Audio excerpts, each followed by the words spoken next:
Guys, the struggle is at its peak realness today in my family, in my life. I mean, down to the fact that I just can't even put this mic on. I just want things to work out. Yeah. Today is going to be very annoying, unconventional. Oh, bada boom. I'm new to this, not necessarily true to this. Okay, guys, the struggle is real. So I felt it was important for me to turn the camera on now. Okay, so I have so much to do today, and about 2.5 of my jobs are rearing their ugly head immediately. The first one is mommyhood. My partner has to watch Ellie today because we have a vocal rehearsal at the LK today. And before the vocal rehearsal, I have to record my material because it's been a very hectic week. And yesterday I wasn't feeling my best. So today we're recording, but in the midst of it all, I have to go to the store and get some nappies and eggs for my family. Job number one, mom, she starts first thing in the morning before you brush your teeth, before you've washed your butt, before you've done anything. And that is not even what. This week's video is about 10 reasons why I'm not moving back to America. And so I think it's not so much about why I left America, because I think if I tell you why I moved to London, it will also be like, oh, that's why she left America, because that's kind of how it works. Because I also don't want it to seem like I hate my country. I love where I'm from. I love the fact that I'm American and that I'm black. I love it. I actually adore it. But I needed more for myself.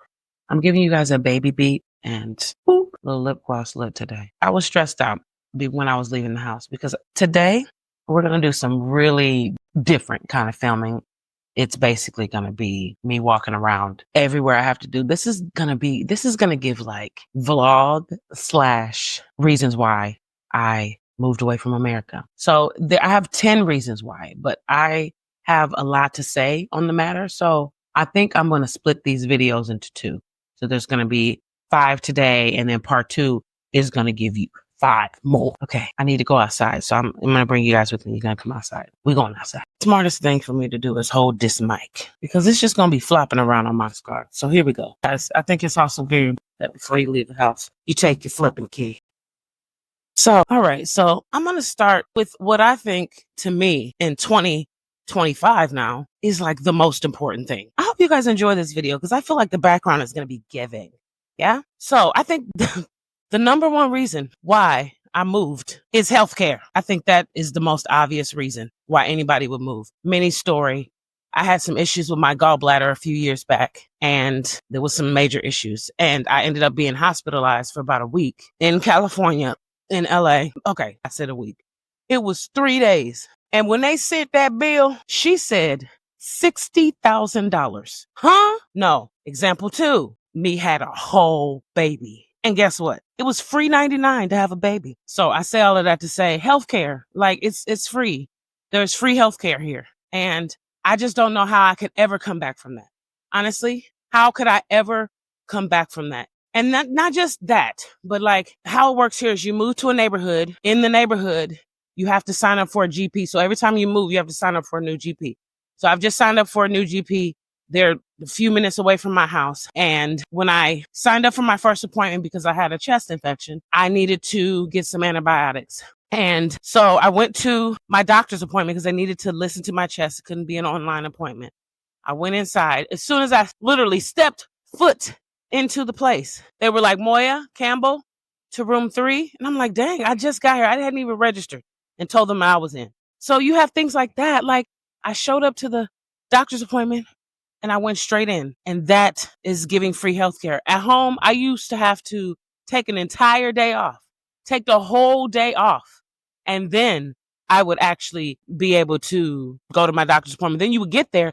Then you would sit there for about 4 hours before they would see you. Then you would go in the room. You would sit there for another hour before they would come in. I hadn't even stepped foot. I went in my doctor's appointment. Mind you, I also had my daughter with me. She comes in with me. We sit down. The doctor asked me a series of questions, listened to my chest, wrote me a prescription, all within 10 minutes. And then I was sent on my way going to get my prescription. Unheard of. So let's see. We get in free healthcare, the prescription. Oh, okay. Then the price of the prescription, £9. It was an antibiotic, amoxicillin, very popular. Probably would have been about $55. Free healthcare, my people.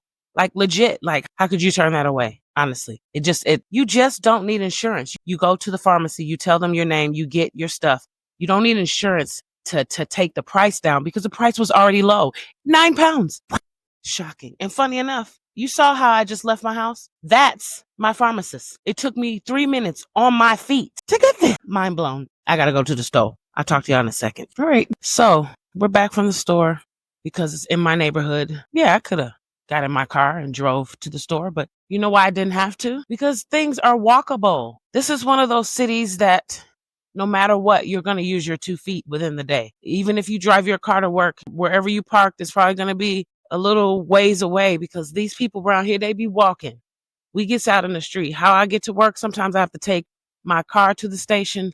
Then I have to take a train, maybe even a bus, depending on where I'm going to work. Today, I think I'm going to drive. But my point is, it's a walkable city. I've just gotten some groceries for my family, a couple things that they need. I have a full day today, so I wanted to make sure I got it before I left to go to job number 2. We have a rehearsal, which is a vocal rehearsal today with the Lion King. I thought I was going to stop and talk on a park bench because I didn't want this whole video to be me with fat asthma. You know, time is ticking. So maybe I could just slow down. I do have a few minutes. But no, everything is walkable. This is a walkable city. Everything you want to see is in walking distance. That's generally how it works. All the grocery stores have a big store. And then like there's a primary school right there that we can walk to. The store that I went to was right on the other side of those buildings in the back. I could walk to it. And that's just what it is. I could go to work without using my car one single day, which yes, sometimes it can be frustrating that you have to take public transport, but for the most part, options are the bomb. And, you know, it's not perfect, but it's a walkable city. I can't get over that. Like, it's very important. And it's only important now, but at home, like everything you use has to have a car. Like, you can't even be in LA at all unless every person in the house has their own car. Like, that's just what it is. Like, you can't even live in a household in LA without your own car. You can't share a car because everything is like 2 hours away or an hour away. So if I have to drop him off and then come back, it just don't work. It does not work. So I love that it's walkable like that. I have that option because today I'm going to be walking my butt telling y'all all these little things. So let's see. The first one was healthcare. The second one, definitely walkable city. And I love that. I love that there's in my neighborhood, there's also parks everywhere in walking distance. You can get to parks. You can get wherever you have to go on your little 2 feet. So I really love that about being here. It's nice.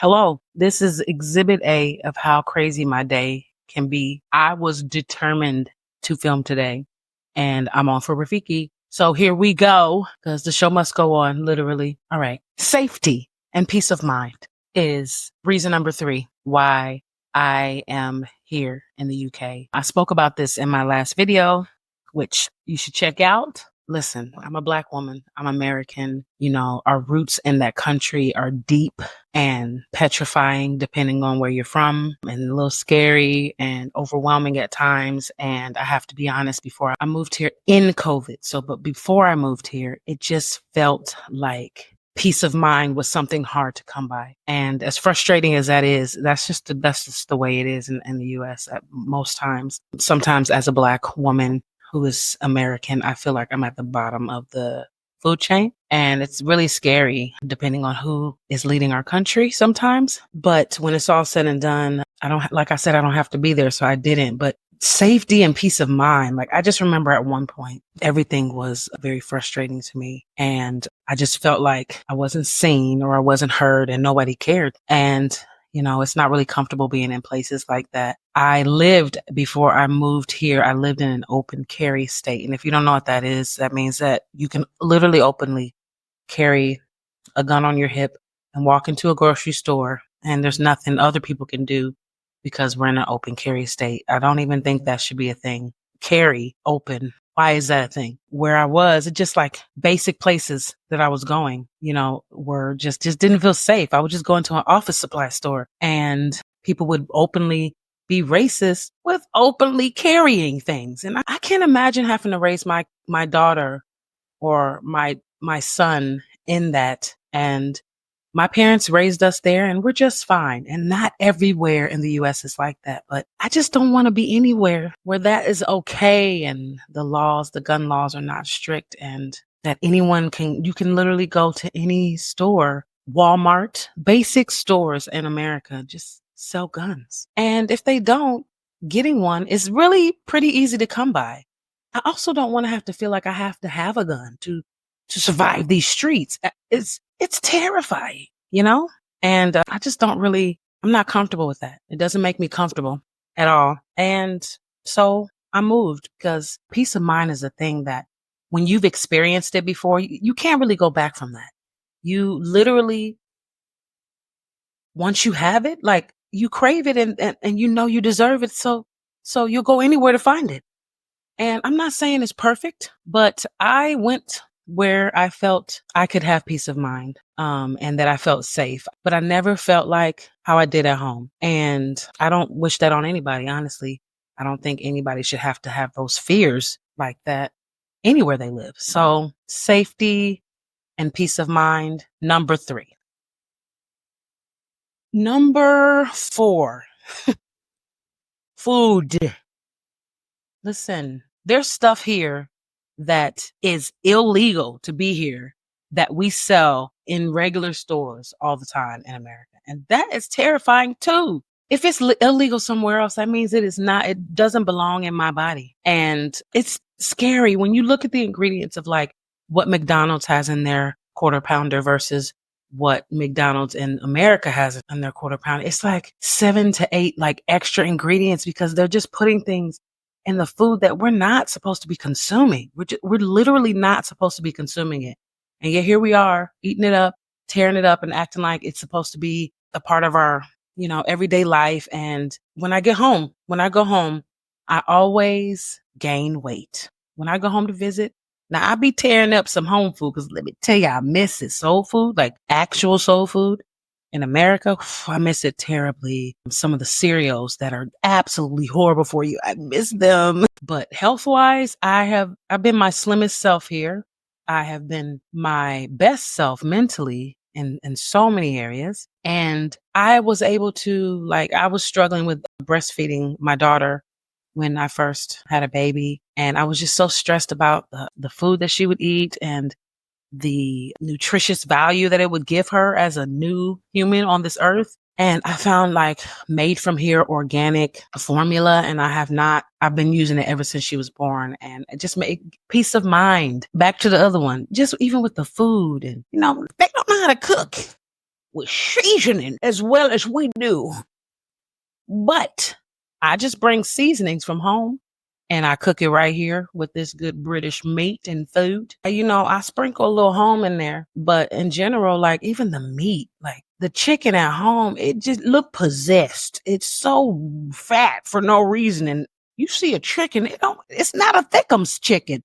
So how is it I'm over here eating this Thickums chicken? But at home, here the chicken regular. Not interested. I don't want Thickums chicken. I just want the regular basic chicken and beef from animals, not with extras, pesticide, illegal. So, food totally different here, completely different than what we have at home.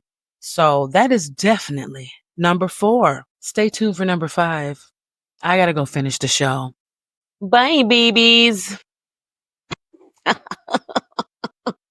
So this has been the most unconventional week of me talking about my 10 reasons, 5 reasons really, because this is part 1 of why I moved away from America. And the last 2, I was debating which one I wanted to talk about. But I think this one is a really good one that no one really talks about, but actually people don't know. And I think it's that me living in such a smaller country that is saturated with African people and it connects me closer to the African diaspora than I've ever been, which is really weird. It's the way I can explain it is as Black Americans, we have almost had to create our own culture of how things are. And the reason why we've had to create it is because we were brought over as slaves. I'm going to take these off because I don't know if they're glistening in the cam, but we were brought over as slaves and our names were stripped from us. And so we had no knowledge of where exactly we came from. And so with that being said, we kind of created our own culture based on how we feel, which still brings us back to our roots. But I say all of that to say most Black Americans do not know where they come from. Like, I don't actually know anything other than America. I don't know what part of the world I know they're African, but I don't know where in Africa my family is from. I don't know what my genetics are in that way. I would love to take a test one day, and I definitely am. But with that being said, in the UK, there's a lot of Black African people, and most of them are either second or third generation, meaning their parents were brought over here. A lot of them doing Windrush. That's a cultural thing here in the UK. And a lot of them were brought here at that time to farm the land, basically. Same thing with America, but different. And so I say all of that to say it allowed me to become closer to a culture that was embedded in me, but I didn't have firsthand experience with. You only have firsthand experience with the cooking or how culturally things are in Africa, or how they dress, or how they speak, how they carry themselves, all their traditions. I only had a firsthand experience with that coming here because it's a smaller place with a lot of Africans, with a lot of Black Africans. So I never realized how that is life changing. My partner is Yoruba, he's Nigerian. And so all we eat in this house is African food that I've never had to cook, or food that I've never authentically been able to taste. And it is just, it's culture shock, some of it, but a lot of it is just phenomenal and amazing to be in the presence of and around and by, that I didn't expect for it to touch me as much as it does. For so long, I always tried to claim that I was South African because I was in The Lion King, because we often, as Black Americans, we reach and hope that we will connect with something, and through that connection, that African connection, that we will find where we come from. Because like I said, Black Americans, most of us, are not sure of our origin. We're not sure where we've come from. And I find it fascinating and exhilarating that a lot of my friends literally know exactly where it all started for them and their family. Like, they can go to a foot of land and be like, this is exactly where we've come from, and this is what our culture has brought to the world. We have that as Black Americans, because let's be honest, we have found our way into everyone's homes with the way we speak, the way we carry ourselves. So the internal Black American culture we've created, I am very proud of, just from what we think it should be, or the feeling in our hearts based on the fact that we don't really know where we've come from, but we can feel it. So we know where we come from. It's like that kind of energy. But it's still a beautiful thing to see all of these different African cultures come together. Ghanaian, Nigerian, and the Caribbean cultures. Wow. So the food here, when it comes to that kind of stuff, it's top notch and it's very authentic. So that's just a really beautiful thing that I never even thought would be a thing. When I started dating, I noticed that no matter what Black men came in my inbox, they were of African descent, because that is culturally how it is here in the UK. Most Black people are either second or third generation or first generation African. And I love that through them, I can find who I am and figure out who I am. So I would say that is definitely a really solid, amazing, good reason number 5 as to why I moved from America.